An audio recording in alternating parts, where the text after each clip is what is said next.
안녕하세요. 역사 강사 이희명입니다. 이번 시간에는 19세기 후반을 뜨겁게 살다 갔던 열정적인 화가 고흐의 삶을 살펴보면서 또 그와 얽힌 압생트라는 술 이야기도 해보도록 하겠습니다. 그림에 큰 관심이 없으신 분들도 고흐라는 이름은 많이 아실 테고 최소한 그의 유명한 작품 한두 개 정도는 많이들 익히 아실 거라고 생각이 됩니다. 그 고흐의 삶을 오늘 간략히 좀 살펴보도록 하겠습니다. 고흐는 네덜란드 사람입니다. 네덜란드에서 태어났는데 주로 활동하고 죽은 곳은 막상 프랑스였습니다.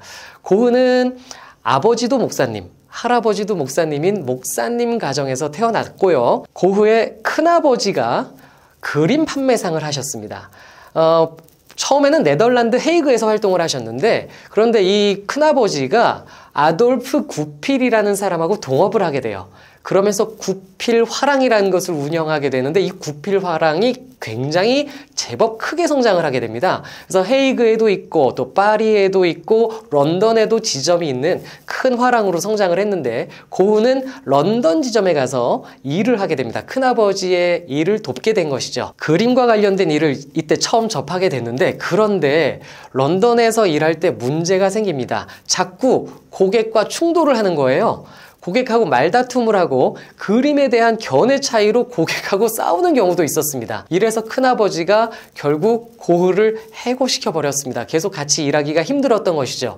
이미 이때부터 고흐의 어떤 괴팍한 성격, 이런 것들이 나오기 시작했다, 이렇게 볼 수가 있어요. 심지어 이 시기에 실연도 당했습니다. 그래서 힘든 시기 종교 활동을 하게 되는데, 고흐는 목사님이 되기로 합니다. 아버지의 뒤를 잇기로 한 것이죠. 그런데 목사 시험에 계속 떨어집니다. 그래서 선교단체에 들어가서 전도사 생활을 하게 됩니다. 그런데 고흐가 이 전도단체에서도 쫓겨나게 됩니다. 이 일을 겪고 고흐는 그림 그리기에 들어가요. 사실 고흐는 화랑에서 일을 해봤기 때문에 그림에도 관심이 있었고 그림을 또 제법 잘 그리는 인물이기도 했었습니다. 이때부터 그림에 심취하고 그림 그리기를 하는데, 그런데 아무래도 정규 교육을 받은 그림이 아니기 때문에 그림 수준은 조금 떨어졌었습니다. 그런데요, 고흐의 사촌 중에 안톤 모베라는 인물이 있었는데, 이 사람이 전문 화가였습니다. 이렇게 안톤 모베에게 그림을 배우고 나서 그림을 그려 나가기 시작합니다. 그런데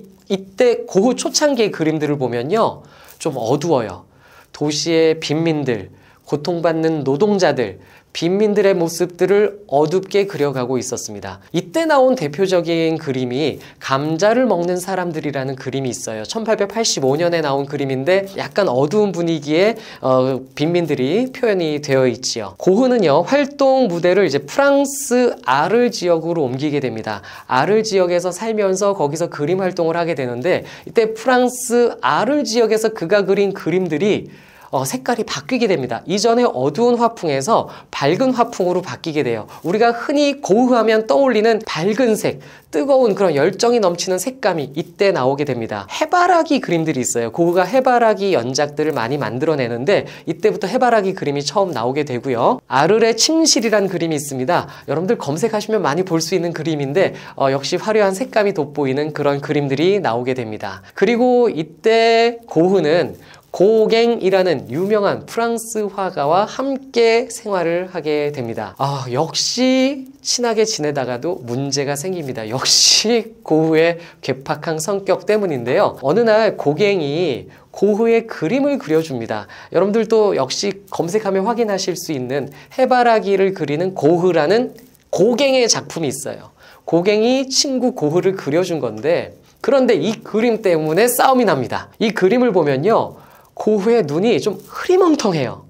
고흐는 고갱이 일부러 나를 흐리멍텅하게 그렸다, 내가 평소에 정신이 온전치 않은 것을 조롱하는 것이지, 라며 싸움이 벌어졌는데, 이때 싸우다가 고흐가 면도칼을 들었습니다. 고갱은요, 고흐가 자기를 죽이는 줄 알았대요. 그런데 고흐는 이 면도칼을 들고 나갔는데, 그 다음에 귀가 잘린 채로 들어왔습니다.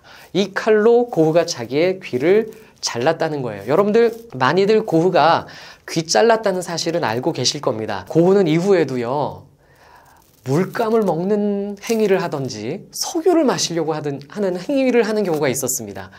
이러니 동네 주민들이 불안해서 살 수가 없어요. 고흐가 점점 정신이 이상해져요. 이래서 동네 주민들이 가족들에게 권유를 해서요. 고흐는 생레미 정신요양원으로 들어가게 됩니다. 이 생레미 정신요양원에서 요양을 하면서도 고흐는 그림 활동을 계속 하는데 이때 나온 그림이 그 유명한 별이 빛나는 밤에입니다. 많이들 아는 고흐의 대표적인 그런 작품이죠. 그리고 병원에서 나와서 오베르라는 지역으로 와서 다시 요양을 하면서 살게 되는데 이 오베르에서 살던 중 1890년 고흐는 권총으로 자살을 하고 말았습니다.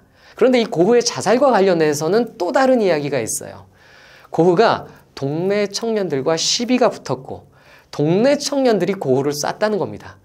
그래서 고흐가 이때 안 죽었다가 치료받는 중에 감염되어 죽었다 이렇게 알려져 있고요. 고흐는 자기를 쏜 청년들이 혹시 또 이 일로 피해를 볼까봐 진술하지 않았다라는 이야기도 한편으로는 전해지는데 일반적으로는 고흐는 자살한 것으로 알려져 있습니다. 자, 오늘 이 시간 뜨거운 열정 가득 담긴 그림을 남긴 채 세상을 떠난 고흐라는 인물에 대해서 함께 이야기 나눠봤습니다.